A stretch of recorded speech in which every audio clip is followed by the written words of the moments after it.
Welcome back to the Star Trek Online story series, and more specifically, welcome to Starfleet Academy, Graduation Day 2256. Cadet Mark Hale has completed his tenure at the Academy Tactical Division and is set to pick up his first assignment on a vessel. It may just be a training cruise, but it's a very important one of the first where the bridge crew is going to be entirely cadets, watched over by an experienced captain. However, the Battle of the Binary Stars has just happened, and soon the Federation will be plunged into a 9-month war with the Klingon Empire, which will reduce Starfleet's presence by 1/3 and to a lesser extent mess up the Klingon Empire, before a new, more diplomatically available Chancellor is installed, but not before the Federation compromises its morals to end the active fighting. From now until 2293, tensions with the Klingon Empire would continue until the Khitomer Accords come into play, despite a forced peace treaty again in 2267 by the Organians' intervention. But for now, Hale here is going to meet with fellow class graduate, Cadet Sylvia Tilly. Hey, there you are! Are you excited? I am very excited. Pretty soon we'll be reporting for duty on the cadet training cruise. So, you already know your assignments? Are you kidding? I set up a triple-layer alarm sequence to notify me when the postings went up. I think I knew before some of Captain Schaefer's staff. 2 words. Chief Engineer. Congrats! So you're running engineering for the time being. Does that mean I can blame you when the synthesizers break down? Seriously, Luke, that's a lot of responsibility. You gonna be good? Right? I'm still not sure if this isn't one of Finnegan's pranks. He's done stuff like this, you know. Ugh, poor Jim Kirk. Oh, before I forget, Lifeson is looking for you. Actually, I think I see him over there. You should probably find out what he wants. Sure, lead the way. Come on, this way. The Starfleet Academy of the 23rd century is an identical layout to its 24th century counterpart, but the cityscape beyond looks a little different, and several buildings are noticeably more humble. The biggest difference is the gardens, which are more verdant and lush in later years. Presumably at some point during the 24th century, there must have been a fantastic gardener. We make our way across the quad to catch up with Tilly. Here's Lifeson, one of the best tactical cadets in your class. Oh, no, after Evelyn. And yourself, of course. Jerry with a G. How's things? There you are. I wanted to thank you for helping me pass that final and for all the other times you've helped me. Seriously, I might not have made the cadet cruise if it weren't for you. I hope Schaefer recognizes all you've done to lead our class. Have you got your assignment yet? No, not yet. I hope we're not competing for the tactical position. Well, Lieutenant DeSilne has all of the assignments now. I'd see what she knows. Before you do that, do me a favor and talk to Ian. He's got good news, and he won't settle down until he shares it with everyone, including you. Sure. Oh, there's Ian. Let's find out what his big news is. Oh yeah, I see him. He must have just been in administration. Come on, this way. Yeah, calm down. I'm coming. Cadets Kwan and Peart, with a combined IQ of 231, which, I've heard, is almost up to Tomov's rating. That's the rumor, anyway. So which one is the IQ of 230? Oh, hey. I've been looking for you. Yeah, I know. Apparently you've got good news. Yes. I took the linguistics final again, and I aced it.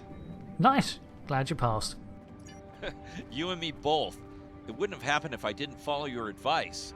You saw that I wasn't at my best that day, told me to give it another shot. So, I did. That perfect score really made a difference. Now I'm qualified to serve as both a science officer and a communications officer. Yes, I did say that. Turns out I'm incredibly wise. Thanks. Always good to have options, right? Kiro took your advice too. I think it worked out for him since he's slightly less scowly than usual. Let me know if I'm right, okay? I think I see Kiro over there. Come on, this way. Kiro is actually an unspecified species, but apparently he is smarter than average and shorter for his people. And here we have the smartest person in your class, or so I've heard. It's not entirely fair. Kiro is a super genius, and he's built like a brick shit. Yep, yes. You're gonna need to watch your mouth, Stilly. Hey, Kiro. Cadet, it is agreeable to be in your presence. Your advice regarding Federation history was advantageous. It allowed me to pass the final test with satisfactory marks. I am pleased. Yeah, history. I dabble. It's good to hear. In the interest of camaraderie, I now inform you that Captain Schaefer is still selecting the senior staff for the upcoming training cruise. there is a 78.4% chance that you will be selected for a position, based on my current statistical models. Lieutenant Tassil may have more conclusive data on the matter. Oh man, that's pretty high. Well, bugger, I was hoping for Bilge Inspector. Come on, this way. I know my way around campus, Tilly. We make our way to the admin building to pick up our assignment. I'll wait out here. Tassilin should be inside. We find the usual bustle of officers and cadets toing and froing, collecting assignments, delivering reports. We could locate our posting, but might find it quicker to ask the Vulcan admin, Lieutenant Tassil. Good afternoon, Cadet. How may I be of assistance? Sir, I hear you have the cadet assignments for Schaefer's cruise? It is. I will access your assignment data now. One moment. Fascinating. Lieutenant? Your assignment is not listed. Inquiries on the matter have been directed to Captain Schaefer himself. I did opt in for the cruise, didn't I? Is there a problem? That remains to be seen. I suggest you report to Captain Schaefer and ask him personally. He is in the office behind me. We find Schaefer's office where she described and hesitantly press the entry buzzer. Enter. The door opens and we step inside the expansive office, the setting sun streaming in, and approach, hopefully, our to-be captain? Oh man, what did I do? Did I bugger up? Good to see you, Cadet. Today's the big day. Congratulations. Judging by that look on your face, I trust this visit concerns your assignment on the training cruise. Yes, sir. Well, you can relax. I'm happy to report that you won't be my new bilge officer. Far from it. Yeah, it's funny. Thank you, Captain. There is a matter I'd like to address, however. Your academic record is impressive, but I don't see your results for the advanced phaser training program. Care to shed some light on that for me? Oh, now the excuses here make sense for officers other than tactical ones, as this is the advanced training, not standard, but I feel it would be something Hale would have taken, so I will say that I thought we had more time, which is a downright lie at graduation day, so procrastination for the win. The Federation is at war with the Klingon Empire, Cadet. I shouldn't need to remind you that Klingons enjoy close combat with their enemies. That in mind, I want everyone on my senior staff to complete that program. No exceptions. I did honestly intend to, sir. Wait, did you say senior staff? I did indeed. There's a place for a cadet like you on my bridge once you finish that phaser course. My chief engineer and tactical officer have programmed a training simulator for you. I look forward to seeing your results. Well, we know Tilly got chief engineer, but who are those cadets, sir? Cadets Tilly and Surveyor, respectively. They've been working on the simulation for me for some time now. Interesting pair, those two. Some of the staff question bringing Tilly along on the cruise as a junior, but her professors assure me that she's up to the task. I'm sure it will be a good experience for her. Indeed. She'll meet you out in the quad. Talk to her to start the training, and I'll see you when you're finished. That's all for now, Cadet. Dismissed. Yes, sir. So, Tilly set up the simulation this morning and didn't tell me? Presumably she knew it was being set up for me, and maybe should have mentioned that. I'm also going to say that Hale spent too much time aiding the other cadets to take the course, as it really is something someone gunning for a tactical position would need to do. I still can't believe I got the chief engineer spot. Yes, it's just for the cadet training cruise, but still, how many juniors get to go on the cruise, let alone as a department head? This is exciting. Okay. Whew, deep breath. I'm good. Woo! Enough about me. Where did you end up? Yeah, so Captain Schaefer told me to take the advanced phaser course for a place on his senior staff, which is, cool and all, but apparently you already knew? Yeah, I was wondering why he wanted us to set up the program for you. Now I know. Hey, I should warn you, it can get pretty lively with the Klingons and aggression, and I should probably stop telling you about the program now. Right. Just how advanced is it? Oh, no, don't worry. You'll do fine. There's no doubt in my mind. Come on, I'll take you there. Savea's waiting over at the simulator. You know how cranky she gets when people are late. Finnegan actually graduated. I guess the Irish are lucky after all. I'm surprised he had time to study, what with his messing around so much. No one was assigned to a Constitution class. Not even you. That's crazy. I mean, you don't get a Connie on day one. How many times did you run the Kobayashi Maru? Kirk's up to 2 now. Twice, 2, didn't pass. Pissed off the Klingons in 11 seconds on my second attempt. Maybe I can get a record for the fastest loss. We better hurry or we'll lose our spot. Oh, I hate running. Oh, come on, survival training was worse. Oh, how are you outpacing me? Uh-oh. There's Ev. And she's looking impatient. Evelyn Severe, tactical prodigy and rival. There you are. About time. Program's loaded and ready to go. I hope this is your lucky simulator. It's been nothing but bad luck for Kirk. Hey, Evelyn, you got any advice for me? And what are you up to later? Graduation drinks at the 602? After the training cruise, of course. Point the business end of the phaser at the enemy, not yourself. Sorry, Captain Schaefer told us both not to give you any help, no matter how nicely you ask. Foiled again. You got through quantum mechanics, you can get through this. There wasn't firefights in quantum mechanics, at least not much. I'll need a phaser. Yeah, those are pretty useful in phaser training, huh? Too bad tricorders don't have a stun setting. You'd get top marks. Kidding. I'm kidding. The phasers are in the armory by the holodecks. Grab one there. Running is the worst. No one is making us run, Tilly. We could walk. See, look how much more comfortable this is. The main hall of the Academy looks very different from its 2411 counterpart. The main counter houses the centrepiece depicting the flags of the 4 founding member planets, while the corridors are of an older style. After making our way to the armory, I take a Type 2 phaser pistol and we make for Holodeck 2.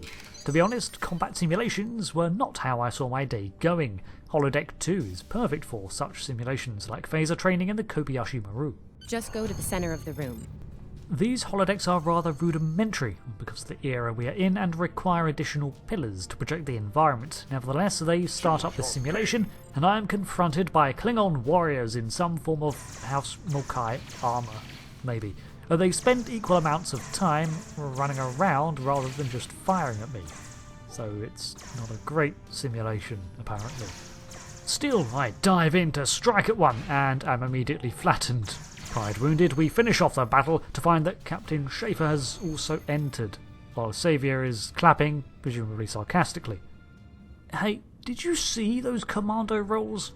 I did too. Yeah, take that. Nice work, Cadet. A few points below Severe's personal best, but it was your first try. You'll have plenty of opportunities to knock her from her perch at the top of the list once we're underway. Really? How many rolls did she do? I mean, thank you, sir. Do you have an assignment for me now? That I do, Cadet. First officer station is yours. That's if you want it, of course. The bilge officer spot is still open.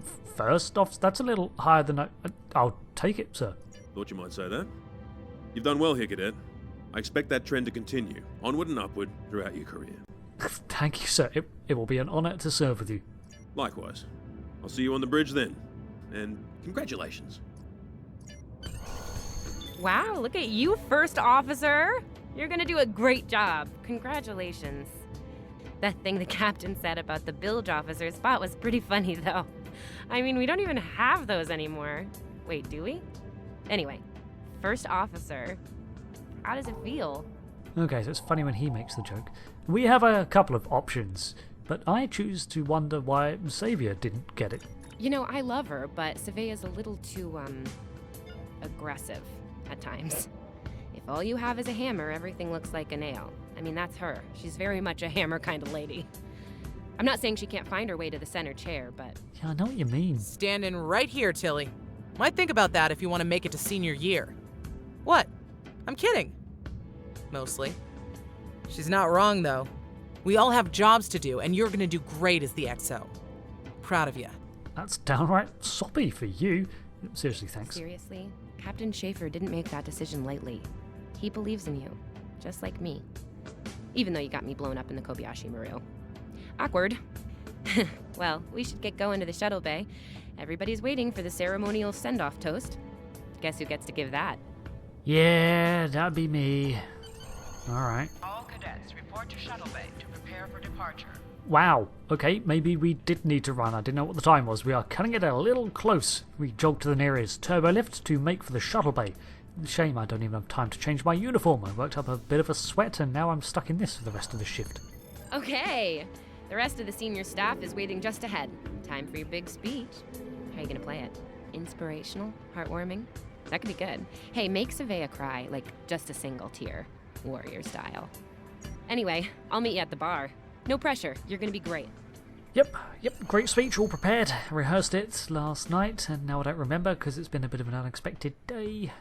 I might have to wing it. We step into the Academy departure bay and spend a couple of minutes mingling with the class of 2256 and others assigned to this training cruise, along with cadets like Desmond, Secon and many others. There is a bit of a potential discrepancy here, as Kirk's been mentioned several times and has been worked out to have been at the Academy from 2250 to 2254, yet we also know Finnegan bullied Kirk during his first year at the Academy in 2252, which would mean Kirk graduated this year. Also, I'm not sure which one is canon in the shows, but the Star Trek website overlooks the on-screen utterances from TOS in favour of the 2250s date. So 2250 to 54 was used in expanded media, while 2252 is the only on-screen one we get and the one Star Trek Online seems to be rolling with. As we approach our gathered class, we prepare the speech we had, beginning with an inspirational angle. We are the senior staff of the USS Pleiades. Each and every one of us has trained for the task at hand, and we are ready. Then we switch tactic and go for a more humble approach towards the end. I look around this room, and I see fear and uncertainty in your eyes. Being responsible for so many lives is a heavy burden. But all I ask is that we support one another. If we can work as a team, we can accomplish our goals. To Starfleet Academy, to the USS Pleiades, and to her crew. All cadets, please Cheers. board your shuttles. Oh, that's synthahol, I can tell. Oh. We can then take a moment to chat with the crew, sending them to the shuttle ahead of us before stepping up to the shuttle and preparing to board the Malachowski-class USS Pleiades. This is our time. Let's make it happen. I'm on comms for this cruise. Think we'll actually run into anyone to hail? I am a Vulcan. I have no ego to bruise over not making Chief of Engineering. Alright, then why'd you bring it up? I'll be Chief of Security. Not that anything ever happens on these cruises besides drills and simulations. Yet, still keep him on stun. So you're the XO? Honestly, I'm kind of relieved. A lot of responsibility in that job. Yeah, I know. I will serve as medical officer. Refrain from injuring yourself or others during this assignment. I mean, depends how tough I am as an XO, right? I'll be at the helm this time. I wonder if Schaefer will let me try a barrel roll. I mean, I have seen space donuts, spins, and even pulled off a drift by myself. When we are ready and assembled, we talk to the shuttle bay deck officer. Are you ready to head to the ship? We are ready to depart, sir.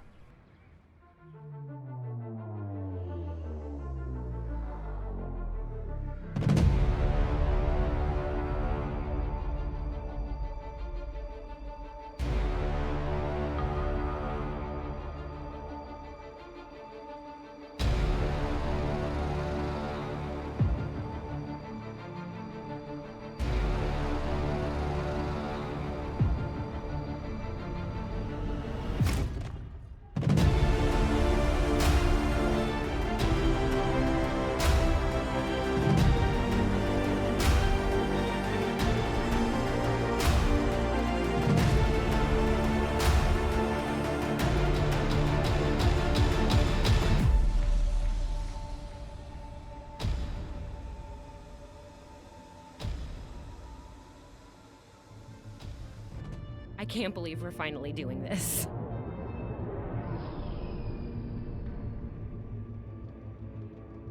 Ooh, look over there! That's the Glen, one of the new Crossfield-class ships. No one really knows much about her, or her capabilities. Well, at Starfleet Academy anyway. Maybe we'll work on a ship like that someday. For now, our ship's here.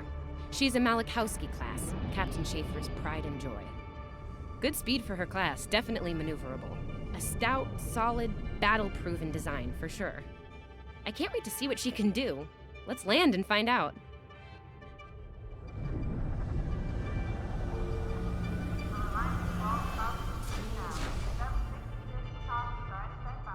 This type of vessel was effectively the Miranda class of its time, a reliable and compact ship. Okay, we need to check in with the deck officer first, then head to our stations. Oh man, I cannot wait to see the engine room. My engine room! Yeah! And there she goes, running off again. What is it with keeping all this cargo in the same room as the shuttle plane? That's just asking for a decompression issue. Sylvia Tilley, Acting Chief Engineer, reporting for duty. After taking a moment, we report to the deck officer, Lieutenant Sterling. Welcome aboard. What's your name, Cadet? Mark Anderson Hale. Yes, here we are.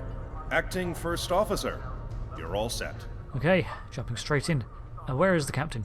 Report to Captain Schaefer on the bridge. He's been expecting you. Use the turbolift behind me.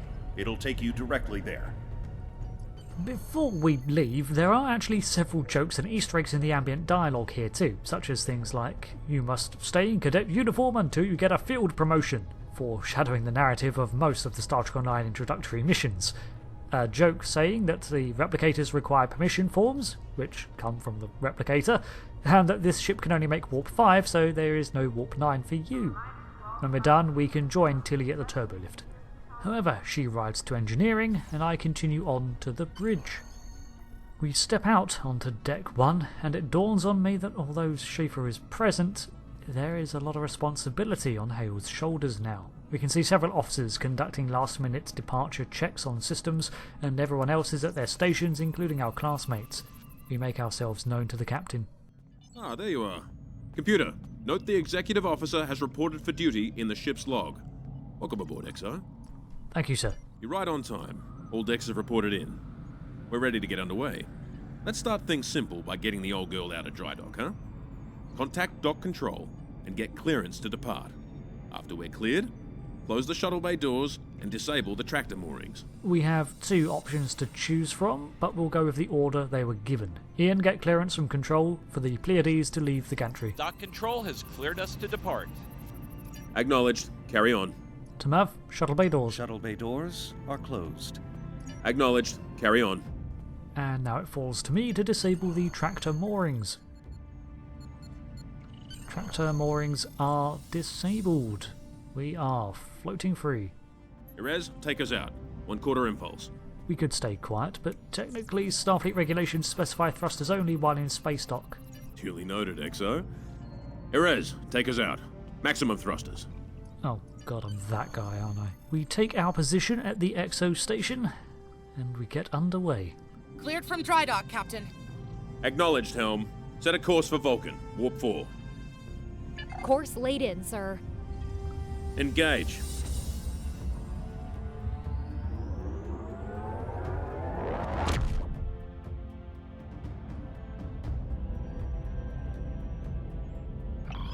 Incoming transmission.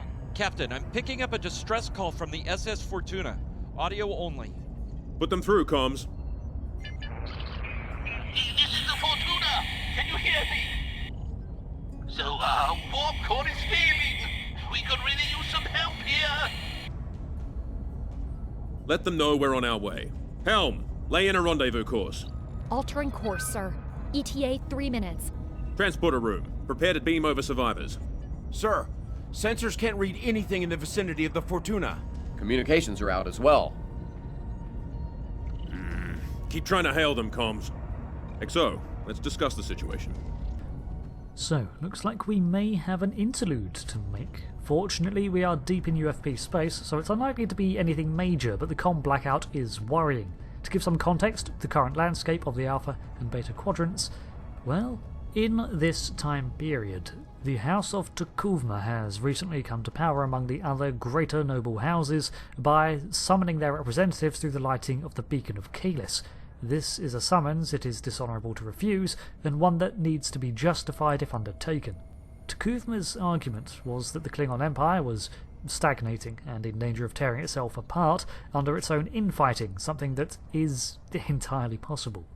Instead of letting that happen, he turned that Klingon aggression into an outward force, painting the expanding Federation as a threat to Klingon sovereignty, and so the skirmishes boiled over into open warfare.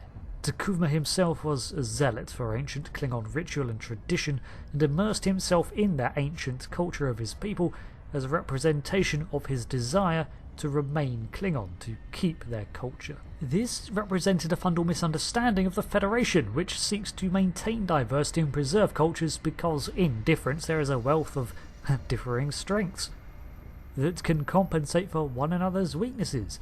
It's easy to see how Klingons would come to that conclusion though, however, considering the most interaction many others have with the UFB is through Starfleet, which does appear very uniform, but that is just because, well, it is a navy built on regulation.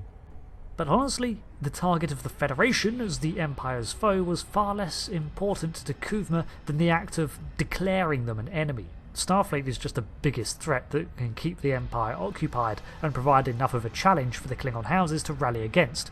By the 25th century, some Klingons still see Kuvma as a visionary and a martyr for Kronos. Others, not so much.